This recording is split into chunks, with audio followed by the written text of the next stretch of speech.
Support for this podcast is provided by SmartRecruiters. SmartRecruiters enables hiring without boundaries by freeing talent acquisition teams from legacy applicant tracking software. SmartRecruiters' next-generation platform serves as a hiring operating system for over 4,000 customers like Bosch, LinkedIn, Skechers, and Visa. Companies with business-critical hiring needs turn to SmartRecruiters for best-of-breed functionality, world-class support, and a robust ecosystem of third-party applications and service providers. To find out more, go to smartrecruiters.com. That's smartrecruiters.com.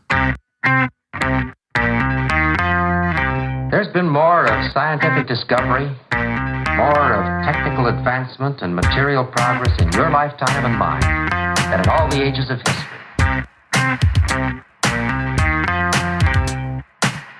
Hi there, this is Matt Alder. Welcome to episode 543 of the Recruiting Future podcast. Earlier in the summer, I collaborated with the SmartRecruiters team to interview 4 fantastic practitioners who spoke on the Hiring Without Boundaries stage at RecFest in London. We recorded the conversations backstage at the event, and this is the first of 3 podcast episodes where I'll be sharing them.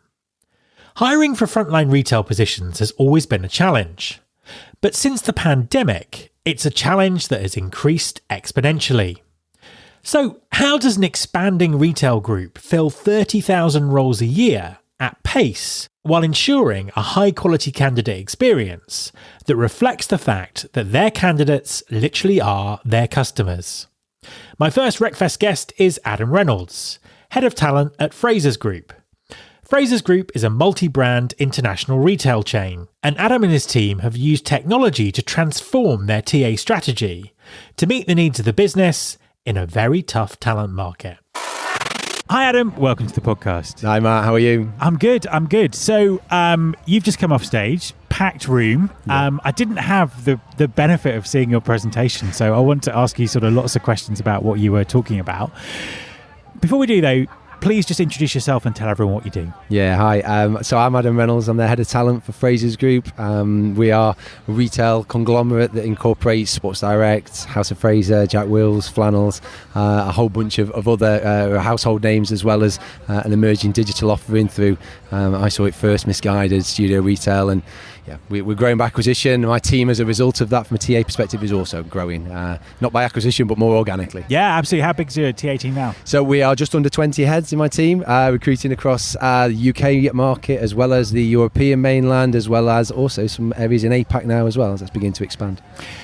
Talk us through your recruiting challenges, because really interesting business. Obviously, lots of things going on. What are the big recruiting challenges that you have? Sure. So the presentation today was focusing on probably the least glamorous and the least sexy part of recruitment, but for us, I guess fundamentally the bit that adds the most value to our business, and that's your store-based colleagues. And the problem, I guess the challenge that we have in that space, it kind of sits across all of our recruitment really. It's in the attraction area, and it's getting people to want to work for your business. You know, it's getting people to look at your business, and there's a lot of options out there at the moment. And I don't think it would be unfair to say that retail maybe isn't everyone's first choice right now. You know, yeah. I think there's a lot of businesses out there that are emerging maybe or is seen as more sustainable and longer term, and I think Frasers bucks the trend with that. I mean, commercially, it massively, in fact. So educating and informing people about the opportunity with a business like Frasers that is very bricks and mortar. You know, we have a digital element to it, you know, and we will always be bricks over clicks. You know, we'll have those physical stores, and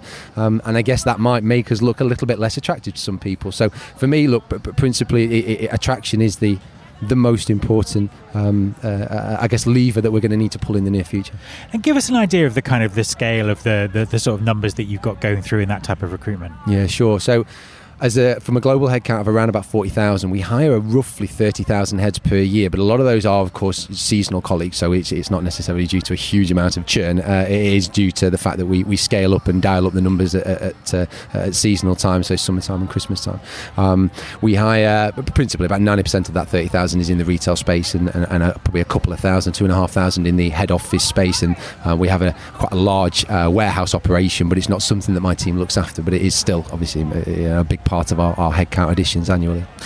And is that something that's scaled up as you've acquired more companies? Has it got a lot bigger recently? Yeah, sure. So it very much has, actually. I joined in 2020 and we were looking at around about 12 to 14,000 heads hired per year across the whole estate, all included, retail and head office. We took that to around 25,000 last year. That's just mainland UK. We've not included Europe and our Asian operations into that. We'll take it just over 30. So yeah, look, it's not quite exponential, but it's certainly going up by a pretty decent percentage on an annual basis. Talk us through how you did it.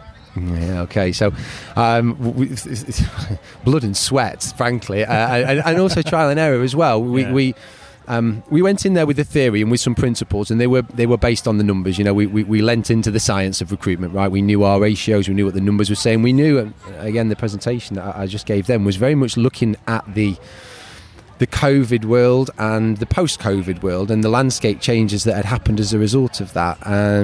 I guess how we did it is by applying urgency. Basically, there was a level of pace and velocity, as we called it, that we applied into recruitment at all stages. You know, the 3 points on the Frasers TA triangle are pace, volume, and quality, and they all pull in different directions. You know, they don't make good bedfellows, unfortunately. No, you know, not at all. Yeah. Are contrasting things. But we needed to find a harmonised process that not only looked to maximise them, certainly didn't compromise any of them. And yeah, we did that by applying real urgency and agency to what we did, and applying very strict SLAs to timeframes that we would leave candidates hanging for instance. You know, we don't want anybody not knowing things for longer than 48 hours. You know, you shouldn't be in a process for longer than 7 days without knowing where you are, and jobs shouldn't stay open for longer than 30 days. You know, there was some real rigour behind that, but it was listening to the story the numbers were telling us. Attrition was happening because people had options. There were so many options in the post and mid-COVID world that you needed to move with purpose quickly, and that's, you know, how did we do it? Yeah, it was by not compromising any of those 3 points, but really leaning into pace. So on that topic of pace and SLAs around pace, and you mentioned sort of 48 hours and 7 days there, are you sort of combining the key issues of great candidate experience in terms of communication, but also the demands of the business? How have you done that? Yeah, I go back to the blood and sweat piece as well, and that's not just in terms of the actual legwork. There's a lot of manual work in devising, developing and embedding processes, but it's actually getting your stakeholders, your business in our instance, and this is a business that operates in 25 countries. You know, every piece of process that you produce needs to be translated into a whole bunch of languages and trained into a whole bunch of people, and everything that you want to do needs to be harmonised and systematic and all that sort of stuff. And yeah, Christ, it was really, really difficult. We learned a huge amount about bulk communication. I think that was the big thing that we really learned, and it was trial and error. We didn't get it right, and I would be lying, frankly, if I told you that it was all smooth sailing and it went perfectly well from the start. It really didn't. There were some ugly times, and we had to really hold a mirror up to ourselves and say, okay, is this working, and why isn't it working, and asking the business, what do you want to see, and how would this work for you? And yeah, I said in the presentation there, I said this is not the end, not the beginning of the end, it's maybe just the end of the beginning of this process. Yeah, absolutely. Talk us through a little bit more about bulk communication. How does sort of technology work around that? How do you ensure the quality of communication at scale? Because I think that's always been such a massive challenge for talent acquisition. It's kind of like recruiting is great one-on-one, but how do you keep that quality up at, 1 to 10,000 or whatever it is? Yeah, do you know what? This is death by 1,000 paper cuts, actually, because there are so many ways that you need to communicate with people in order for them to actually take it in and listen. There's a level of repetition, and it is a drumbeat. It is fundamentally drumbeat communications. There is no way you send out a comms and it gets embedded and it becomes, BAU. You go out with the communication, you do a physical training, you do an e-learning training, you have a multimedia approach to this. There is so many different angles that you need to approach how do I get this information into a store colleague that doesn't look at a computer all day? They're on the shop floor. How do I get that? And they're busy and they've not got time to spend doing an e-learning module or sitting through a training program. What is the mechanism by which so there's some policing of this as well. There's the bad cop element that you're running through reports and creating league tables of naughty boys and girls, and sort of saying, you don't be low on this league table. Your errors are high, or you've done particularly well. Can you maybe be a bit of an advocate for this, and finding that peer-to-peer, and that's the key, the peer-to-peer learning, and that kind of almost a herd mentality of when a group of people start to pull in the same direction, the people that aren't pulling in that direction begin to feel like they're not pulling their weight. So it was creating that kind of swell of support around what you were doing. So you needed to create some anchors, some key people that were going to be your go-to people, if you will, in the retail space, and say, okay, you're an advocate of this, you're good at this, talk to your guys in your area, can you support me on this training program? If I drop this comms into you, can you make sure it goes out to those people? And then you create an e-learning, and you do a physical thing, and every time you pick up the phone and every time you talk to someone, you remind them, what's the top 2 things, top 3 things, what are these things, this repetition, that's the key. And has it over time become obvious what's in it for them? For sure. 100%. Look, the whole basis of this was to deliver commercial benefits for the business, right? This is not because we want to challenge ourselves to hit a vanity KPI. It is absolutely about commercially, we need bodies on the shop floor. We need to fill these roles. The cost of a role not being filled is, this is not being sold. We can almost track on a graph. We can see drops in productivity within a team where they have too few sales assistants, where they're missing an assistant manager, where there's no store manager. That's an impact commercially, and that's we can't take that as a business, and nor should we either. So they see the benefits of this completely. Doesn't always mean they do the things, but it lights a bit of a fire beneath them.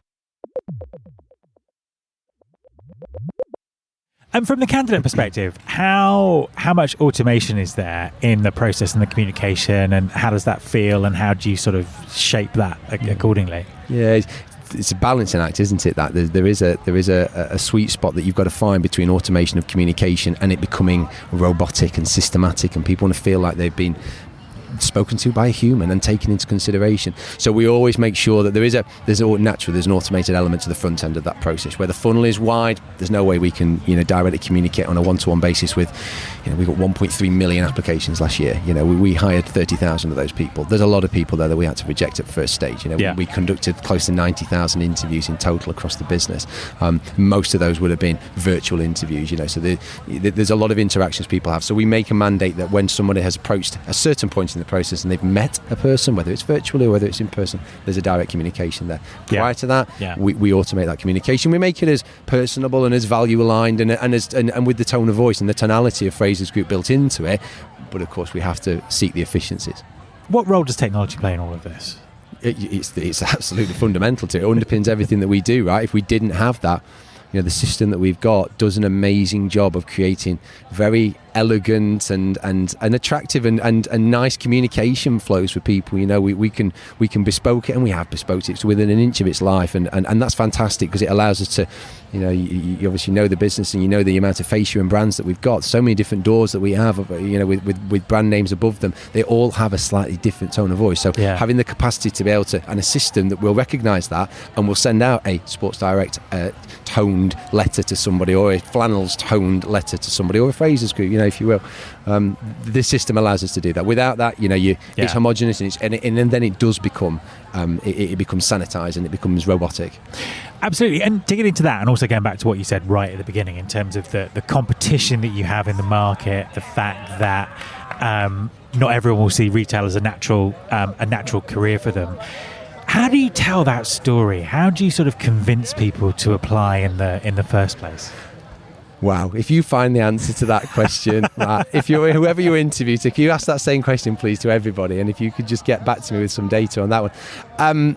We have we're quite lucky. We acquire businesses, and it means that we come at retail from an angle of growth. So we're on a trajectory. We've got amazing financials. We've got growth in physical stores, in digital, and so the challenge is, and now when I go back to the attraction piece, the challenge is getting people to look at your business, first of all. And that applies to everybody. Everybody's got the same problem. How do you stand out in a crowd of everybody shouting the loudest? And everybody starts trying to be creative, and then everyone's being creative, and then everyone's not creative because you're part of the same crowd. But once we get people to look at us, I have real confidence that people will stand up and take notice of our business because of the commercials, the brands that we've got. What a great story we have, and all these acquisitions and things. It's a brilliant story to tell. The challenge is getting them to look at you in the first place, and trying to re-educate, I guess, a landscape of people that maybe aren't necessarily seeing retail as a long-term career for themselves. In the digital space, absolutely, e-tail is will be the future. Of course, where do you buy your clothes? Someone's got to buy that. You've got to buy them from somewhere. But the shop-based stuff, that's the bit that we're working on at the moment. And again, we're definitely not there yet. And there's a whole story to tell that we've not quite cracked yet. Yeah. But that's, Yeah. and for me, 23 onwards, the goals and the targets are going to be in that space. You mentioned ratios and things like that. Tell us about the data that sits behind all of this. What have you learned? Sure. So through 2020, we took a real deep dive into the data, and the numbers were quite ugly. Ratios had spiraled out of control almost. We were seeing a 65% offer to hire ratio, which is, all the work that you've done up to that point for someone then to not start was really, really ugly. We're very, very familiar with our ratios around applications to interview and interviews to hire things, because that drives our productivity. It gives us an opportunity to apply the right resource to projects and things like that, or to put the right spend behind things if we need to attract a wider community of people. We live and die by the numbers, frankly. I mean, when you're recruiting that many people, it would be foolish not to be really, really aware, and even if you're not comfortable with your numbers, the knowledge is power, and you can do something about it. Yeah. So with so many applications, so many people kind of getting through to certain parts of the process, I mean, how does it work from a talent pooling perspective? Is this an area where you can do talent pooling? Yeah, for sure. So in the retail space, particularly in the early careers retail space, so this is people that are doing Saturday's jobs, part-time jobs, seasonal jobs, that kind of thing. They have a period of time when they are going to be available to do that sort of work. Maybe they're going through university or education or what have you. So you've probably got, let's say, between 6 months and 4 years for that person's going to be a live active candidate. We're aware of that, so we create communities that allow us to farm that group of people.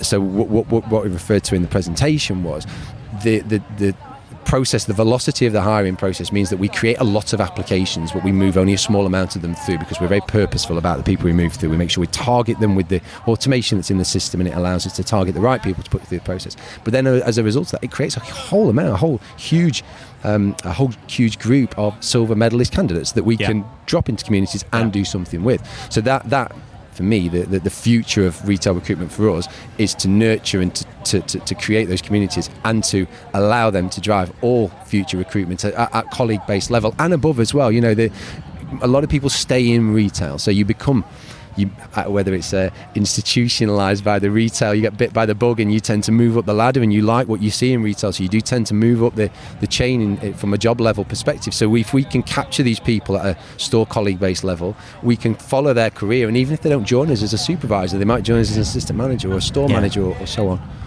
This is such an interesting area, because you're already using a huge amount of automation. You're really working on personalization. Where does that leave recruiters in the future? I suppose two parts to this question. What role do the recruiters have now in this system, as it were? Where do you think that's going in the future? Really interesting.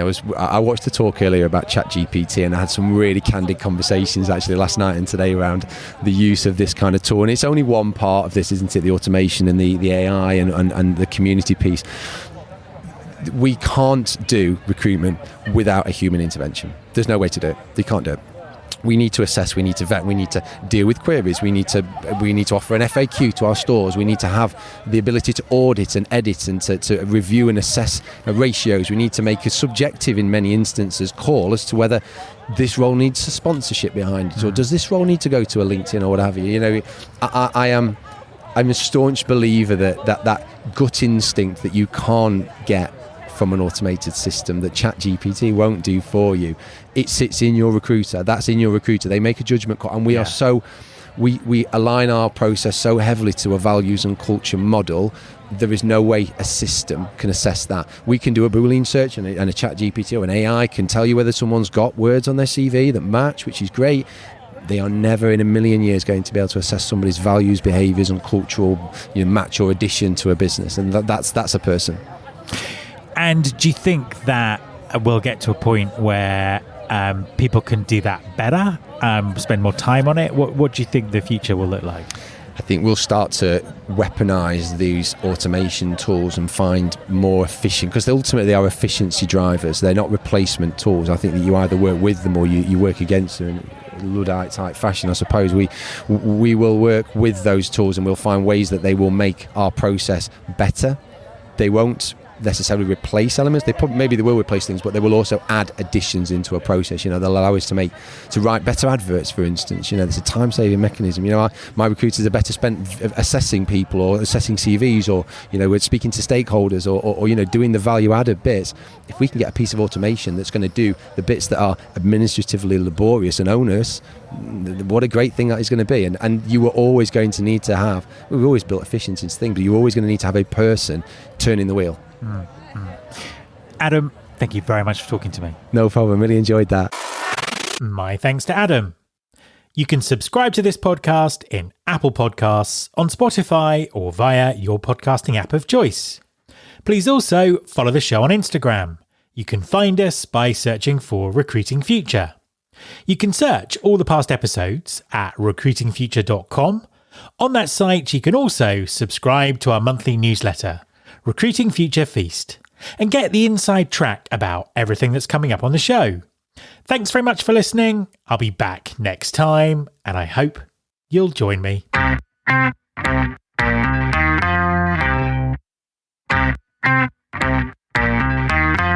This is my show.